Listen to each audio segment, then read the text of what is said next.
Good morning. मैं Manisha Meena, assistant professor, government college Toda Raisingh. जैसा कि हम पिछले 4 वीडियोस में बीएससी पार्ट 3 का पेपर फर्स्ट पढ़ रहे थे, तो हमारा ये 5वां लेक्चर है।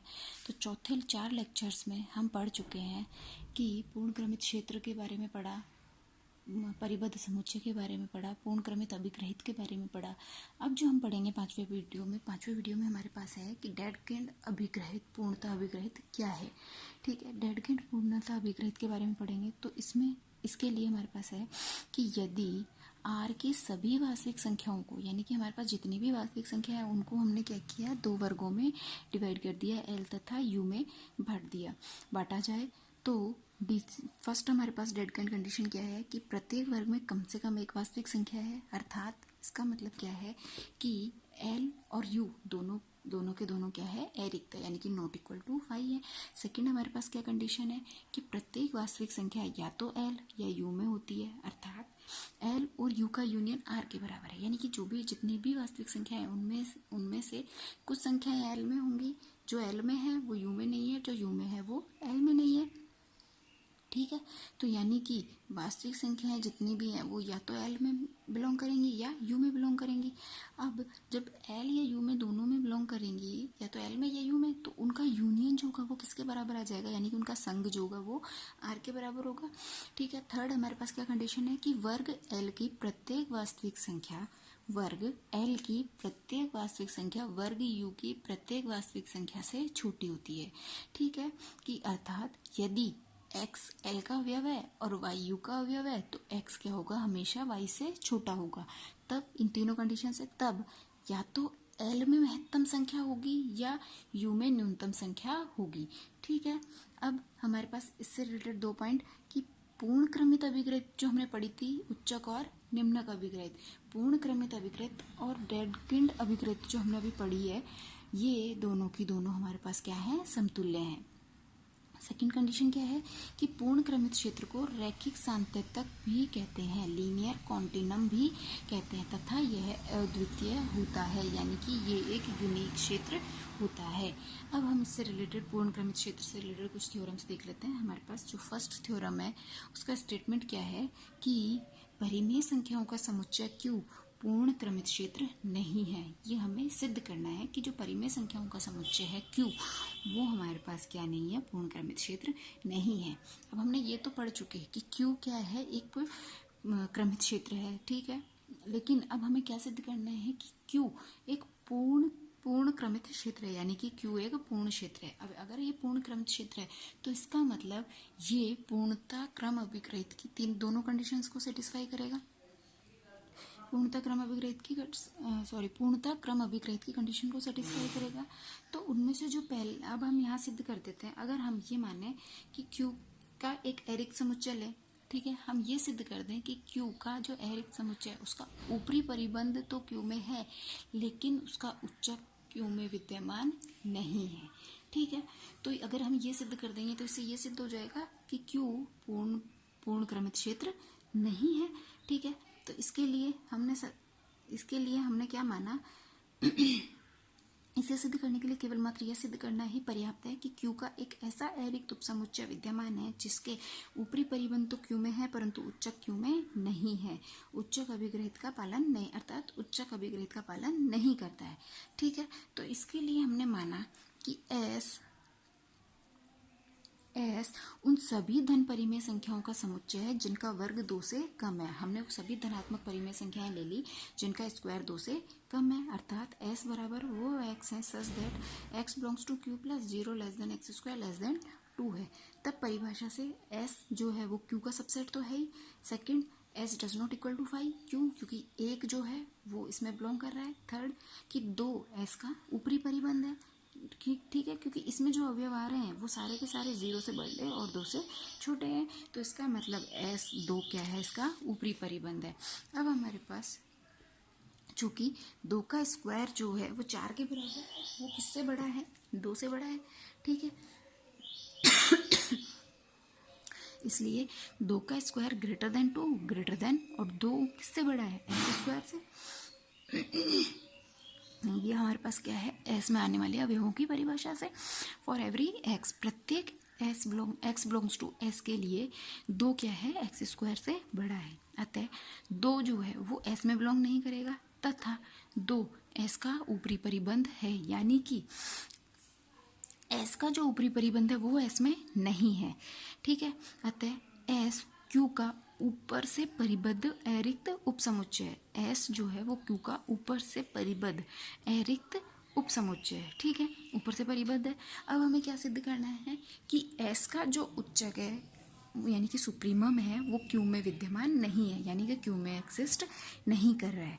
तो हमने इसके विरोधाभास के लिए यानी कॉन्ट्राडिक्शन के लिए माना कि एस का उच्चक क्यू में विद्यमान है। उल्टा लेके चले कि एस का उच्चक क्यू में विद्यमान है तथा alpha belongs to Q S का उच्चक है तथा अल्फा को हमने क्या मान लिया, इसका उच्चक मान लिया, जहां अल्फा क्या हो गया, पॉजिटिव नंबर ग्रेटर देन 0 तथा अल्फा स्क्वायर लेस देन 2 है। ठीक है, चूंकि for every x belongs to S alpha greater than equal to x तथा 1 बिलोंग्स टू एस, अतः अल्फा जो है वो 1 से बड़ा है। अल्फा की वैल्यू 1 से बड़ी होगी चूंकि एक एस में बिलोंग कर रहा है और अल्फा क्या है, इसका उच्चक है। उच्चक है तो ये सबसे बड़ा है। ठीक है, तो इससे 1 भी इससे क्या हो जाएगा, छोटा, और 1 किससे बड़ा है, 0 से। इसका मतलब अल्फा क्या हो गया, एक धनात्मक अवयव हो गया। तो इसका मतलब क्या हुआ कि alpha greater than 0 implies that alpha square also greater than 0। इसलिए alpha square belongs to Q, क्योंकि अल्फा स्क्वायर सॉरी और अल्फा स्क्वायर किसका अवयव है, क्यू का अवयव, क्योंकि अल्फा क्यू का अवयव है तो अल्फा स्क्वायर क्यू का अवयव। चूँकि क्रमित क्षेत्र में त्रिविभागीय नियम का पालन होता है। ठीक है, तो अतः फर्स्ट कंडीशन या तो अल्फा स्क्वायर ग्रेटर देन 2 होगा, या अल्फा स्क्वायर बराबर 2 होगा, या अल्फा स्क्वायर लेस देन 2 होगा।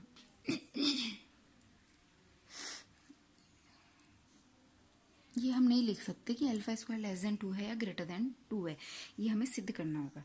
ठीक है, अब हमने माना कि इन तीनों कंडीशंस में से क्रमित क्षेत्र त्रिविभागीय नियम क्या कहता है कि यदि x और y दो नंबर हैं तो या तो x y से बड़ा होगा या दोनों बराबर होंगे या y x से बड़ा होगा। तो यहाँ पर हमारे पास है कि अल्फा स्क्वायर या तो 2 से बड़ा होगा या अल्फा स्क्वायर 2 के बराबर होगा या अल्फा स्क्वायर लेस देन 2 होगा, यानी कि त्रिविभागीय इन तीनों में से केवल और केवल एक ही सत्य है। अब हम इन तीनों स्थितियों को देख लेते हैं। तो हमारे पास फर्स्ट केस है जब अल्फा ग्रेटर देन 0 और अल्फा स्क्वायर लेस देन 2 है। ठीक है, तो हमने माना कि एक धनात्मक परिमेय संख्या बीटा है जो जिसकी वैल्यू हमारे पास क्या 4 + 3 अल्फा अपॉन 3 + 2 अल्फा है। ठीक है, अब हम हमें दो वैल्यूज निकालनी है, बीटा स्क्वायर -2 और बीटा माइनस अल्फा। अब बीटा स्क्वायर -2 किया तो बीटा की वैल्यू -2, इसको आगे सॉल्व किया तो हमारे पास क्या आया, अल्फा स्क्वायर -2 अपॉन 3 + 2 अल्फा का होल स्क्वायर। चूंकि ये वैल्यू क्या है, स्क्वायर है तो पॉजिटिव होगी हमेशा। अब यहाँ देखो चूंकि अल्फा स्क्वायर क्या है आपका 2 से छोटा है, तो छोटी संख्या में से जब हम बड़ी संख्या घटाएंगे तो हमारे पास क्या आएगा, नेगेटिव, यानी कि लेस देन 0। तो बीटा स्क्वायर -2 लेस देन 0। जब बीटा स्क्वायर -2 लेस देन 0 है तो इसका मतलब बीटा स्क्वायर क्या हो जाएगा, less than 2। First condition. Second, beta minus alpha निकालें तो 4 + 3 alpha upon 3 + 2 alpha minus alpha, तो इसकी वैल्यू हमारे पास आई 2 × 2 - alpha square upon 3 + 2 alpha greater than 0। ये पॉजिटिव आ गया क्योंकि 2 क्या है वो अल्फा से छोटा है, सॉरी बड़ा है, तो बड़े में से अगर छोटा नंबर घटाएंगे तो क्या आएगा, पॉजिटिव नंबर, तो बीटा ग्रेटर देन अल्फा हो गया।